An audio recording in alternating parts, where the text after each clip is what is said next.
Hello and welcome back, dear viewers, to the channel where we unravel the defining moments that shape the legacy of the British royal family. Today we examine a monumental turning point, a reckoning long anticipated, that signals the closing of one of the most painful chapters in the House of Windsor's modern history. This moment belongs to King Charles III and the decisive action he has finally taken against his brother, Prince Andrew, Duke of York. What we're witnessing is not a mere formality. It is a historic act of cleansing, a deliberate effort to sever the last remnants of a scandal that has haunted the monarchy for years. The date, the 30th of October, 2023, will be remembered as the day the king reasserted his moral authority and restored the dignity of the crown. For too long, Prince Andrew's association with the disgraced financier Jeffrey Epstein had cast a long, corrosive shadow over the royal family, a source of endless embarrassment and public outrage. This time, the king's decision was swift, unflinching, and absolute. In a formal declaration, it was announced that Andrew would be stripped of all remaining titles, styles, and honors, completing the final phase of his expulsion from royal life. This goes far beyond the earlier disciplinary measures of 2022, when his military affiliations and the His Royal Highness style were removed. Now, the break is total. The Duke of York, once a central figure of the monarchy, will henceforth be known simply as Andrew Mountbatten, Windsor. This new identity carries immense symbolic weight. The name Mountbatten. Windsor is reserved for members of the royal family who no longer hold official titles, a quiet but powerful reminder that Andrew's royal existence has been fully extinguished. Yet, the consequences reach beyond mere names and titles. Buckingham Palace confirmed that Andrew has been ordered to vacate Royal Lodge, the Grand Windsor estate that has long been his residence, and a lightning rod for public criticism over its cost and privilege. The property, once home to the Queen Mother, held deep sentimental and historical significance. Andrew had poured millions into its restoration, believing it would remain his forever home under a long-term lease. But that illusion has now been shattered. The order to leave Royal Lodge stands as the most tangible and painful symbol of his fall from grace, a clear message from the king that the era of unchecked privilege is over. What makes this royal decision particularly compelling is the unmistakable unity of purpose that surrounded King Charles III. This was not an isolated royal decree.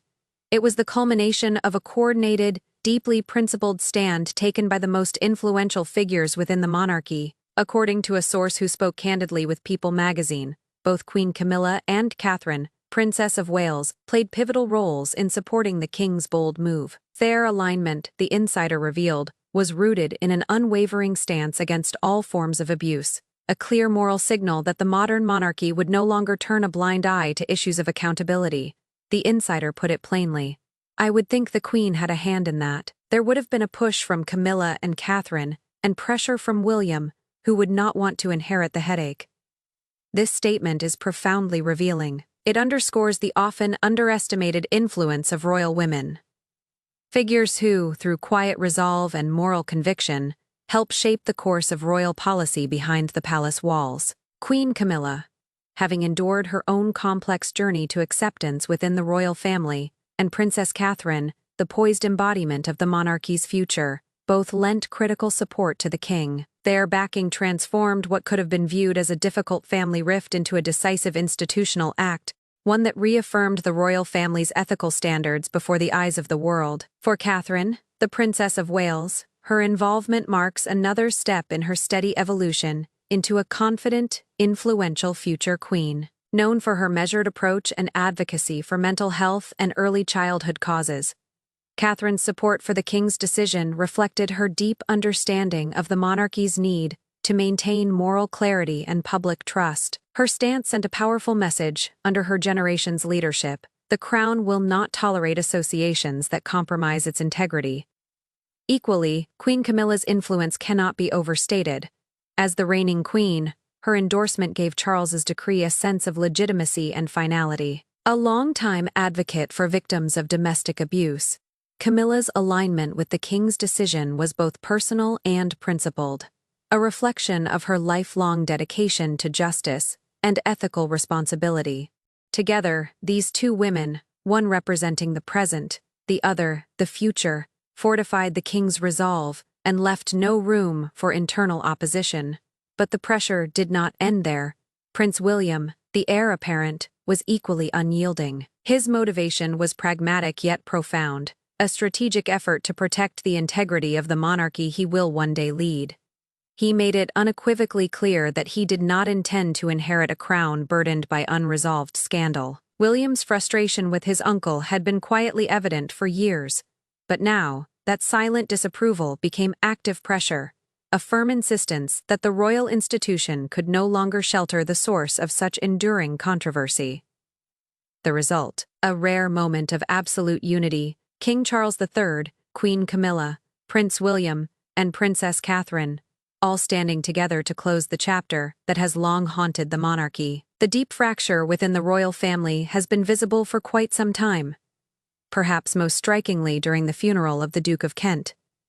Observers couldn't help but notice Prince William's restrained yet unmistakable coldness toward Prince Andrew. His body language spoke volumes, a subtle public display of disapproval that reflected years of private tension. This visible distance wasn't mere formality. It was the outward expression of an intense private pressure William had long been applying behind palace walls. For the future king, this was never about personal resentment alone. It was about institutional survival. Prince William understands better than anyone that the crown he is destined to inherit cannot afford to carry the lingering shadow of scandal into the next reign. His insistence that Andrew be fully detached, financially, residentially, and symbolically, was a strategic necessity.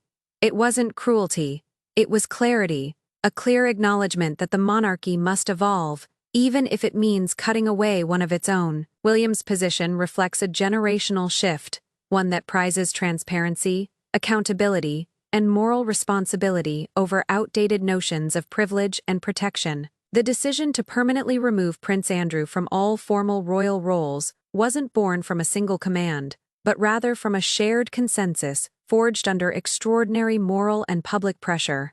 As one insider summarized, it was a family decision. It was quite strong, and I was proud when I heard it. Those words capture the essence of this historic moment, a rare demonstration of collective royal strength and maturity. For the first time in decades, the core leadership of the monarchy, King Charles, Queen Camilla, Prince William, and Princess Catherine, acted in unison, not merely to protect the institution, but to reaffirm its moral authority before the nation and the Commonwealth. Yet for Andrew Mountbatten, Windsor, the consequences are nothing short of life-changing. His eviction from Royal Lodge represents a symbolic and financial rupture from the privileges he once took for granted. The sprawling estate, a grand symbol of royal life, nestled within Windsor Great Park, comes with enormous costs, maintenance, security, and staff salaries that previously drew upon royal resources. Now, those expenses will fall entirely upon Andrew himself. Without royal stipends or institutional support, the prince faces a stark new reality, a scaled-back, self-funded, and deeply secluded existence. Beyond his home, the loss of titles and honors carries immense symbolic weight. This isn't just the stripping of the Duke of York title, it's a total dismantling of his public identity. Though he remains a prince by birth, his official dignity, patronages, and representation within the royal framework have been systematically erased. This calculated process ensures that the stain of scandal cannot reattach itself to the crown in any future reign. Perhaps most remarkable in this quiet royal reckoning is the emergence of Princess Catherine as a stabilizing, moral force. Far from a passive observer, she has proven herself an active guardian of the monarchy's long-term health, aligning herself firmly with the King and Prince William. Her influence reflects both grace and strength, the qualities of a future queen determined to protect the institution she will one day help lead. In standing united behind this difficult yet necessary decision, Catherine has shown the world that the monarchy she will inherit is being reshaped, ethical, resilient, and unafraid to face the sins of its past. In conclusion, the events of the 30th of October mark the closing chapter of a turbulent era for the House of Windsor. King Charles III, guided by the moral clarity and steady vision of Queen Camilla, alongside the steadfast support of the Prince and Princess of Wales, has shown that when the honor of the crown is on the line, accountability must outweigh blood ties. Prince Andrew's chapter as a royal figure has officially ended. What remains is Andrew Mountbatten, Windsor, a private citizen now living far from the splendor that once surrounded him. This decisive family action was more than symbolic. It was a defining statement of the monarchy's dedication to integrity, continuity, and survival in the face of unprecedented scandal. It compels us to reflect on the monarchy's future and the moral burden carried by those who safeguard its legacy. King Charles faced one of the most difficult choices any monarch could, placing duty above family. But was it the right call? Did he go far enough to protect the institution of the crown? We'd love to hear your thoughts in the comments below. And as always, thank you for watching. Don't forget to like this video, subscribe for more royal deep dives, and hit the bell so you never miss an update.